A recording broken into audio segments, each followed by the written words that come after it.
Hello, everyone. My name is Dr. Dawn with Family Renewed and the ABCs of Family Resiliency. And I am here today to help provide you some strategies that you can use to help you develop resilience in the time of stress that we are dealing with today. I know there's been a lot of things that have been going on with the wildfires in LA, and I know that people are struggling and trying to deal with a lot. And I wanted to figure out what I could do as my part to help support you all through this journey that you're on. And with the ABCs of Family Resiliency, what we try to do is teach individuals opportunities to learn how to deal with resilience and become more resilient in their life. And with this going on, with this trauma going on, it can be so overwhelming. And oftentimes we get so focused on just dealing with the day to day and the anxiety, it just builds. And so, what I wanted to do was talk about strategies that can be very helpful to you as you deal with just this new normal for you. One of the things that I wanted to talk with you about is understanding and being able to identify some of the things that you might be feeling and some of the things that you might be um, trying to work through. And so, one of the as part of this, it's really important to take the time and understand how you can best move forward in this during this experience, during this journey. One of the things that it's important to understand is that it's okay to feel whatever you're feeling and experience whatever you're experiencing. Don't let anyone tell you what you should feel, how you should feel, or where you're at. Everybody is going to experience this in their own way, and it's important to know that whatever you're dealing with, it's okay.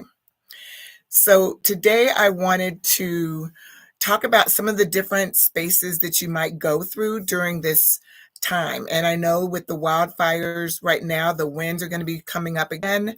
And so for those of you who may have been bypassed or your homes are still safe in this moment, you may be feeling an extreme sense of anxiety in anticipation of what may be coming ahead.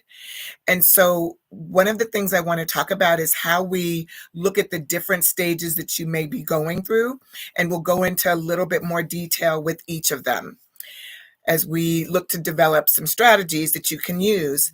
And at the end, I will also have an opportunity for you to ask questions during the chat, and you can, bring up some different things that you're dealing with, or questions that you might have regarding your children or family members that you might be trying to support.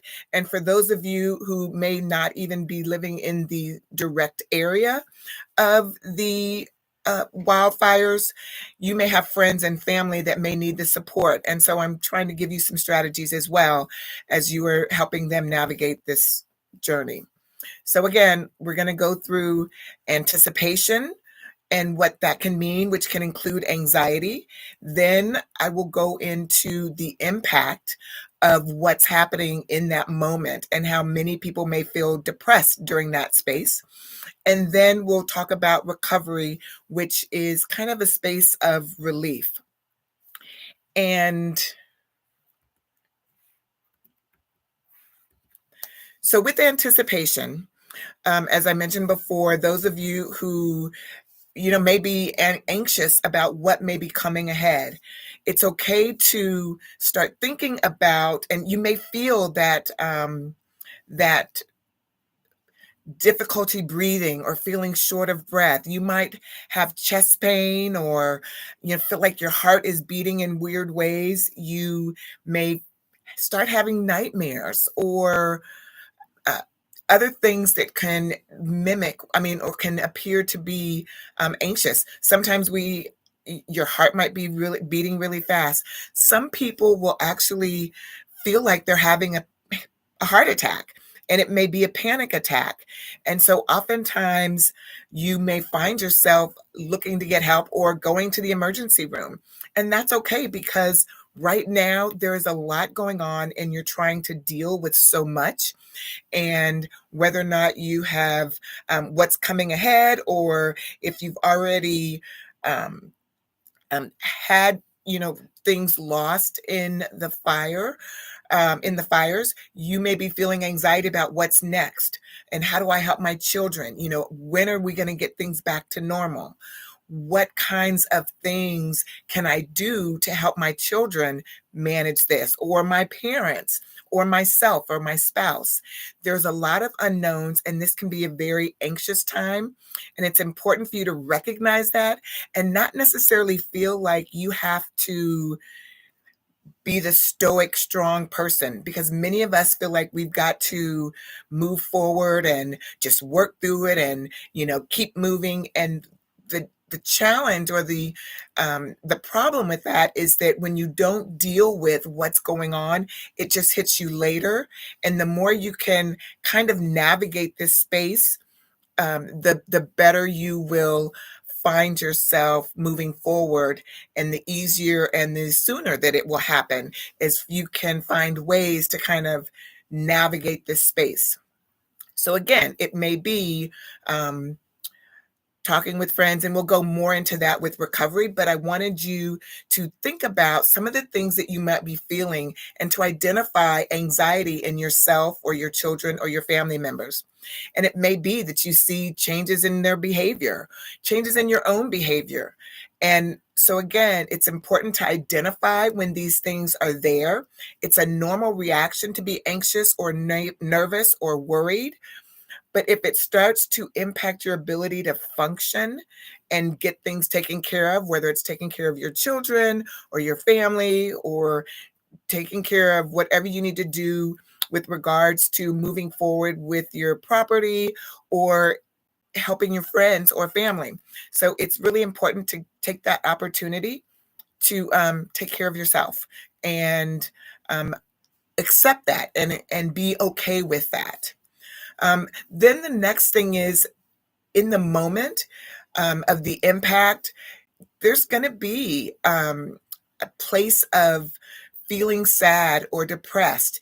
You have to remember you may be grieving the loss of your home, the loss of your, you know, memories, different things that were important to you, and you may have lost loved ones during this time. And so it's going to be an overwhelming time, and you may go through the stages of grief just like you would even if you haven't lost someone um, as an individual. Losing some of these things, it is still the same kind of process that you're going to go through, where you may feel angry or deny what's going on, or you know start to bargain. All these different phases can truly be another part of depression. But the symptoms that you should be looking for yourself or your family or your friends are, excuse me, feeling irritable, edgy, cranky, crabby. And again, that's going to be normal in this space. You may also find yourself or others feeling, having a hard time sleeping. You may be so overwhelmed or frustrated that you're not able to eat, or um, or even just engage with people. You might find yourself just isolating yourself and just almost going numb. And this is something that is not an uncommon response. It is okay for these things to happen, but you just need to be mindful that if you start seeing these symptoms in yourself or in others, you need to start addressing kind of what's going on with them or yourself. This is an opportunity to step forward and help others, or even just to be mindful of what's happening with you. And so, again, you're going to be looking at your sleep. You're going to be looking at, how are you eating, your appetite. You're going to be looking at your energy level. You may find that you just have no energy, or you're just really restless. Um, Focus and concentration. You may find yourself, having a hard time being able to think clearly. Just everything just seems like a blur. And yes, that's going to be something that you may experience initially. But again, as I mentioned with anxiety, that if this seems to continue on and you're not able to function, you're not able to take care of your children or your family or work, um, you need to start wondering. And if it lasts for more than 5 days, you really need to start thinking about strategies that you can use to work through this space. And again, I will go into some strategies that you can use if you're feeling overwhelmed or depressed or anxious. But it's important for you to know that it's okay to do all these things. And um,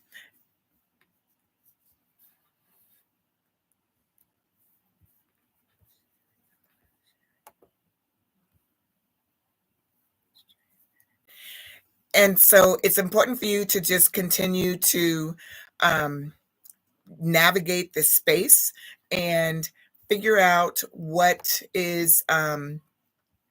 what's what's important for you. And next, we're going to talk about recovery. And in recovery, we're talking about um, an opportunity to find to be to find relief and to find resilience. And it's important to know that um, within the when we're in that breathing space. So remember, I talked about kind of in the beginning, we're going to talk almost similar to when you're doing when you're doing CPR. I don't know if you've had CPR, but we talk about airway, breathe, the ABCs, airway, breathing, and compressions.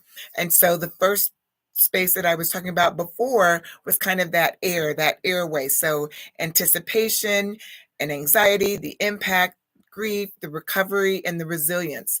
And now I'm going to talk about breathing, that second space. And so this is where we're going to talk about things that you can do to help you feel better in these moments and strategies that you can use to move forward.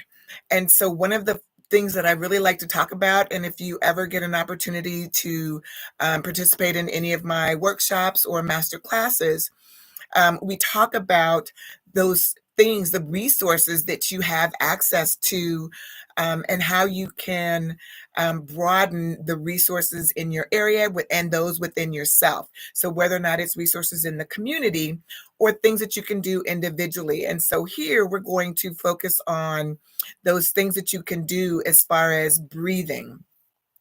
And so, one of the things I like to talk about is your mind, your body, and your spirit. We know that these three elements work together for how we experience life and how we navigate through that journey. And so, when I think about the mind and its effects on the body, so where we're thinking, our thoughts, that impacts how we feel about things. And it's important to understand that your brain is absorbing everything that you're experiencing and you're feeling. And if everything that you bring in is negative, your brain is going to start trying to attract negative things. You're going to find that your brain is focusing on negative things. Your brain is going to be looking for everything negative. However, if you can just pause and take a moment and try and focus on the good things that may still be here. For example, maybe you lost your home, but your family is still here. Maybe um, you were able to you're able to walk away and you still have opportunities to connect. um, it's I know it can be hard in this initial moment to think about those things that we can still be thankful for and or grateful for, but this is the part that helps you recover sooner by focusing on things that are more finding the positive and the positive energy and things that you can do so that your mind will attract positive feelings, positive thoughts, and this will also impact your body and your just how your spirit. And if you think about, for example, we know that depression and anxiety, it causes stress on our bodies, and it can increase our risk of high blood pressure and diabetes. It can cause so many stressors on our body that we become physically weaker and having more challenges. But if we can focus on the positive, we can help build, and it helps actually build your resistance and your resilience to things. And if our mind is more calm, we're going to sleep better.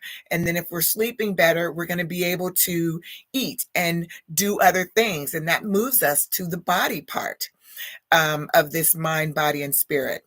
And when we think about the body, we think about diet and exercise. So, and I don't mean going on a diet trying to lose weight. I'm talking about what you are putting into your body. What are you actually eating? Are you eating something that's healthy? Are you just grabbing whatever you have access to? How are you managing the nutrition that you are giving to your body? And how are you physically engaging your body? And when I say that, I'm talking about how are you exercising? What things are you doing to be physically active? So, some of the things when we talk about being physically active can be walking or doing Zumba. This might be an opportunity, with everything going on. You might take these as opportunities to do things with your family in those moments. If you're staying in a hotel or if you're staying with friends or family because you've lost your home or you're in an evacuation space, especially now with the winds coming in, finding things that you can do with your family that can kind of help take your mind off of the negative and put it back into positive.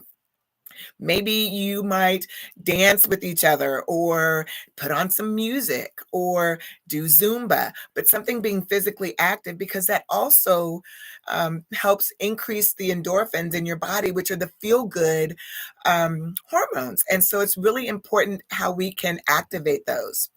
And I'm sorry, I meant to mention, even with the mindfulness, it's even like taking moments to just be present. Sometimes just taking that space to breathe in and breathe out. Some of the things that we will do are, some people call it box breathing, where you breathe in and then you hold it for 2 or 3 seconds and then you breathe out. And then once you get to the end of the breath, you hold it for a second or two. And so I want to take this opportunity to for you to just really think about these kinds of things that you can do just in the moment.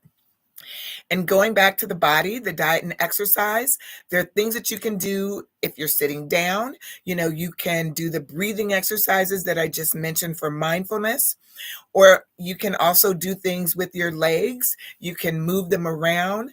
Something that's really important is even just stretching your body and doing different things, and you can feel kind of your muscles just reacting to that new energy that can make you feel alive in a moment when you may be feeling overwhelmed or stressed. Something else that I also like to talk to people about is when you're exercising, maybe you go for a walk and you can take that mind to kind of join together your body and your mind and your spirit into what you're thinking about. So, some of the things that I might do when I'm going for a walk is just looking up in the sky. I know when I was younger, and maybe some of you can remember doing this too, looking up at the sky, taking deep breaths, and looking at what you see in the clouds. Do you see a puppy running, or do you see a giraffe? Or, I remember seeing, kids talking about seeing dinosaurs or whatever it is, but just different things that just bring some of that positive energy, that positive space, things that just bring back smiles. These are things that are really important to take time for. And again, it's being mindful about how you are spending your time, what you're putting into your thoughts and your brain, and how you're managing that. So, I also talk with people about, the kinds of things that you put. What are you listening to? Are you listening to news and stressing yourself out? Or are you listening to things that are positive, that will make you feel better? Um, there's a lot going on in our country right now. We've had a lot of challenges in the last month alone, just with everything going on in even with New Orleans and the wildfires and just everything that's happening. And so it's really important to be mindful about the things that you're putting into your mind and into your brain. As I mentioned, if you can focus on positive things and have positive energy or music or sounds coming in, it's going to give positive energy coming out. If you bring in a lot of negative energy and focusing on the negative, you will find yourself spiraling down in the negative and not enjoying things and taking it out on people around you. And you will find that you start either alienating people, friends, or family, or you might find yourself just attracting other negative people, which then the two of you or three of you go down that negative journey. Now, it's one thing to vent how you're feeling, because that is so important right now.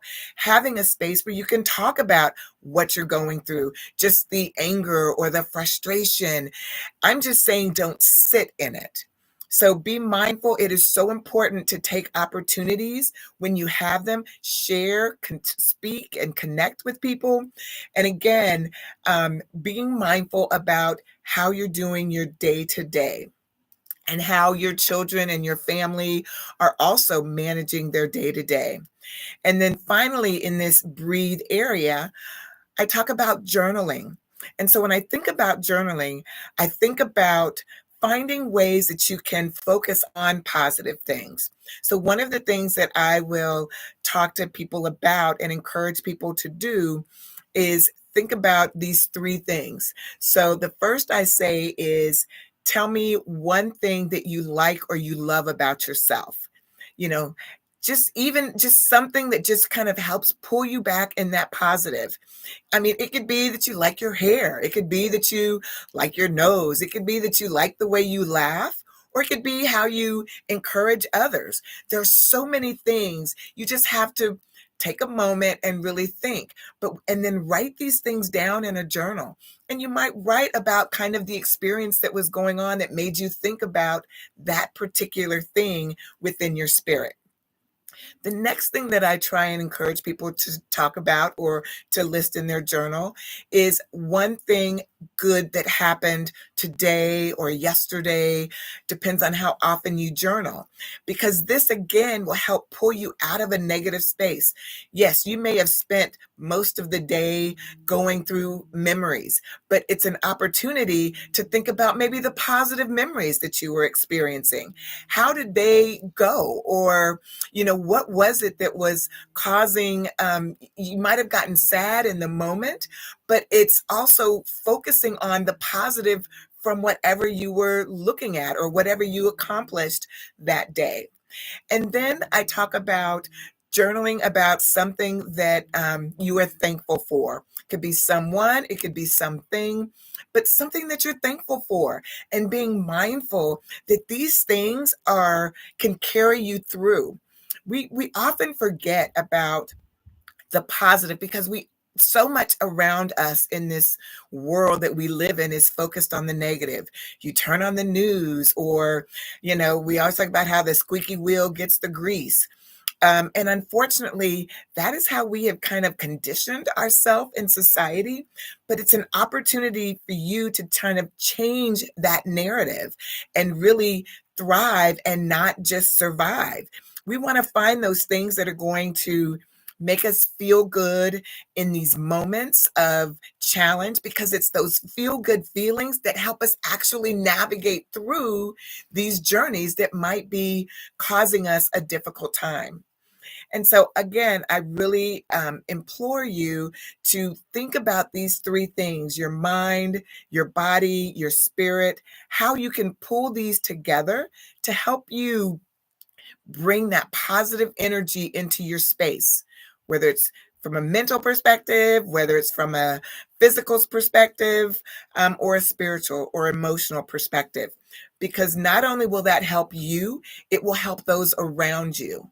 And again, I am not by any means saying don't grieve, don't be sad. I'm not saying don't talk about how you feel. I'm just saying don't sit in there, because I want you to know it is okay to be having a hard time. But and that just actually takes us to my next slide, which is communicate. You've got to communicate, because people won't know how you're really doing. And so a lot of times people may ask, how are you doing? And you feel like you've got to say, oh, I'm doing good. Or they don't want to hear what's really going on. They just want to, you know, think that everything is okay and I'm cool. But that's not what's going on. And if you don't let somebody know, if you don't allow yourself to be vulnerable and expose what's going on, it's going to take that much longer to heal.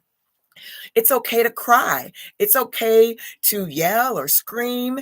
And, hopefully, for those of us who are friends or family of people that have lost things, this is an opportunity for you to reach out and check in on them and let them know that you're here for them, not just for financial things. Yes, that's going to be an issue, but even for these emotional things. There are so many challenges that they're going to be dealing with. And again, sometimes they just want to vent. They don't necessarily look for you to be able to provide an answer. They just need a place to be able to talk or cry or share whatever is going on, because it is a huge thing. It is a huge issue, challenge. And this journey is going to be something that, we'll have to work through. As I was thinking about this presentation, I went back and I was reviewing some of the footage from Hawaii and the fires that they had, and looking at how long it can take for the recovery process and the cleanup process. And it's going to be a journey, but it's knowing that you can still thrive through this. And what you can find is maybe you'll find other things that you can take advantage of. Again, even with the pandemic, as terrible, horrific, and loss of life and everything that happened during the pandemic, it was an opportunity where families learned how to reconnect or engage, started having more Zoom calls. People started helping each other. People, you really started to see kind of the humanity of people come back, as they would provide food for people. Or, I remember the truckloads of food that were coming, and it was nice to remember that people are do care. But when we get back to life and when things are going good, and you forget about all these things. And I think it's an opportunity to really be mindful of the positives, and how do you support, encourage, and strengthen those things.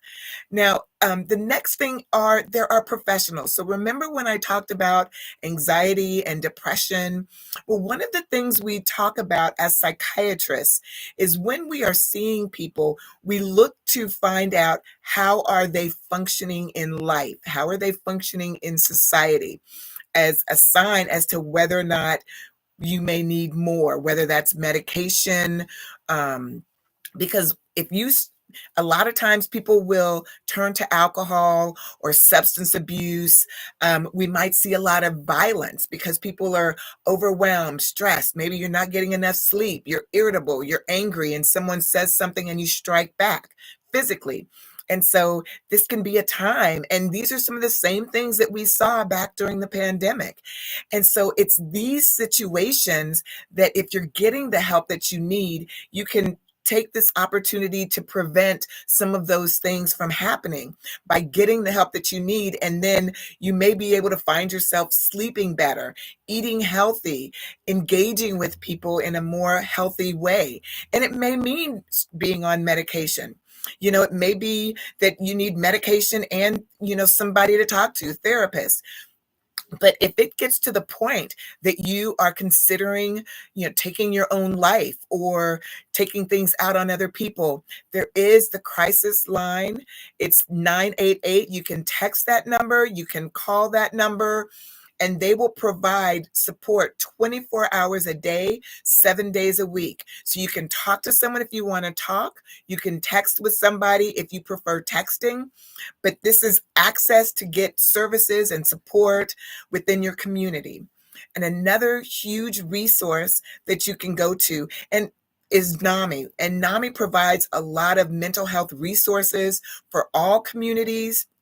They have classes, they have programs, activities, things that you can do to just learn and build on some of these resources that I'm talking about. But again, something that is so important is making sure you reach out to people and you communicate what is going on. One of the things that we noticed even through the pandemic is that a lot of kids and a lot of people talked about the how much more their depression or their anxiety had worsened. You know, the statistics are staggering as to how much it escalated.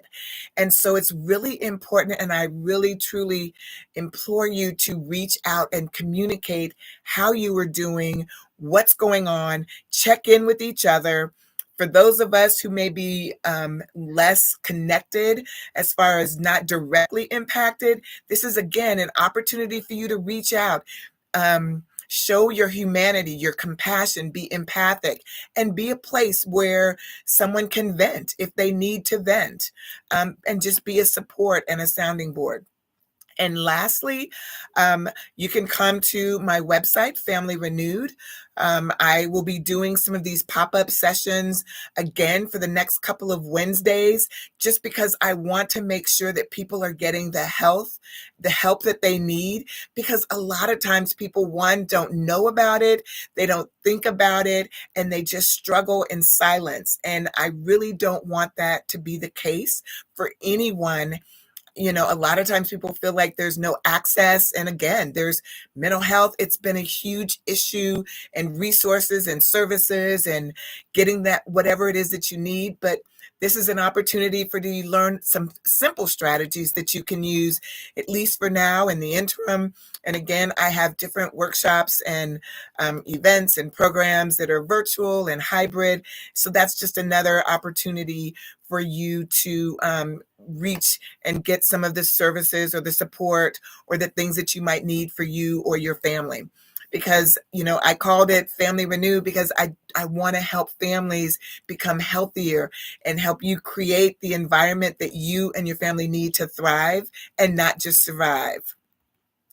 So just kind of a brief takeaway, what we talked about today, you know, the air, the breathing, and the connecting. So within the air, we talked about the issues of with anticipation and the anxiety that you could be experiencing. The impact could lead to depression or increased anxiety.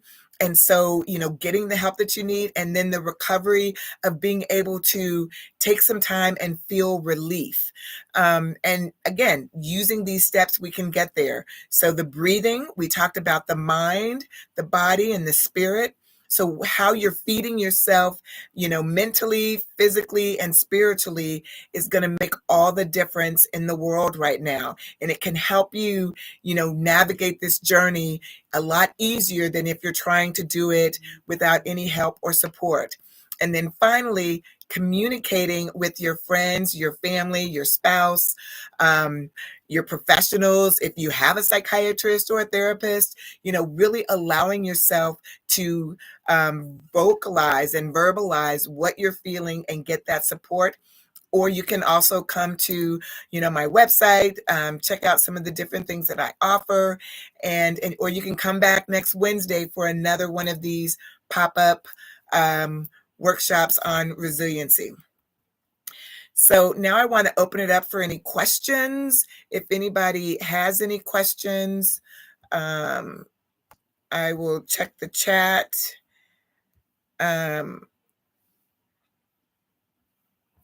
Yes, that is a great suggestion that I see from Miss Leah Carter. You know, massage some lavender essential oil into her temples, you know, behind her neck, on her feet. And this, she said, really calmed her down and helped her get through and get some sleep. And she said she's feeling noticeably better today. I mean, these are the things that are important to not only do for yourself, but sharing for others, because taking this time for yourself can help you take care of yourself and your family and others. Thank you for that, Miss Leah. And I'm thankful, and so I will reach out to you, and we will get you, if you can sign on to my Family Renewed website and join. I can get your information, and I will give you a free ticket for one of my upcoming hybrid webinars or events. Thank you for that comment.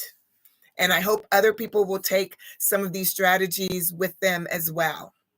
Thank you. I know it's been 35 minutes, so we're a little bit over, but if anyone has another question, please feel free to, you're welcome, Miss Leah. And please feel free to, check onto my website, www.familyrenewed. You can like and subscribe my YouTube channel. You can check me at Facebook or Instagram and keep up with some of the things that we're doing. And again, I will probably provide some other pop-ups coming soon. So thank you. And I am praying for everyone out there on the West Coast with everything that's going on. And I ask you to just take care of yourselves.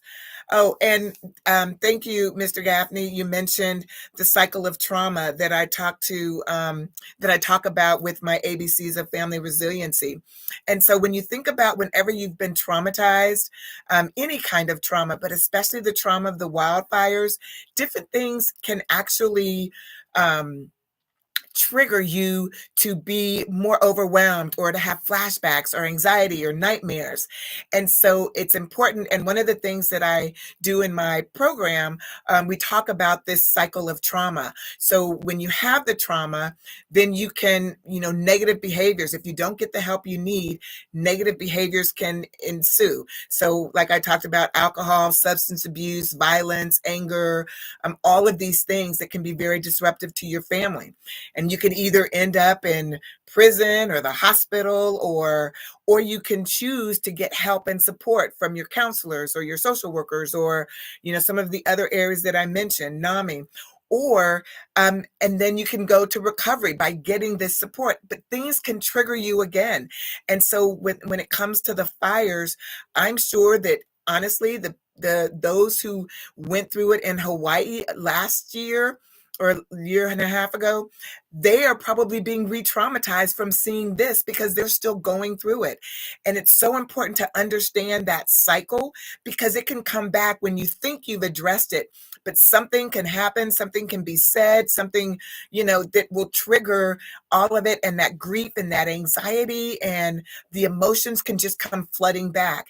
And again, it's an opportunity to reach out, get help, get support, use some of the strategies that I've talked about, as well as using essential oils and other natural ways to just breathe and be in the moment and remember where you want to be. Okay. Thank you again so much, everybody. And I truly appreciate you joining and look forward to seeing you next time. Have a nice day, and please hang in there and reach out for support. Thank you.